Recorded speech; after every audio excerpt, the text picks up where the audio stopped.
Welcome to the latest update program. The topic of discussion is Project Tiger and Project Elephant merged.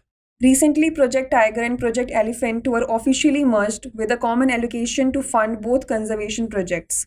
The Management Effectiveness Evaluation of Tiger Reserves in India report highlights funding as one of the poorest 5 performance areas. Experts argue that both projects have different focuses and challenges, and the merger may undermine the conservation efforts for both signature animals. Now let us look into the Project Tiger. It was launched on April 1st, 1973 by the Government of India. The primary objective of Project Tiger is to ensure the conservation of the Bengal tiger and its habitats.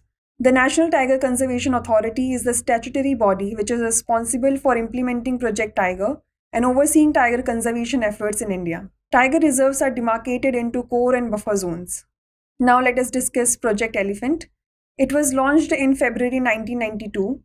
It is a centrally sponsored scheme. The primary goal of Project Elephant is to ensure the long-term survival and conservation of the Asian elephant in its natural habitat. The National Elephant Conservation Authority is responsible for implementing Project Elephant and overseeing elephant conservation efforts in India.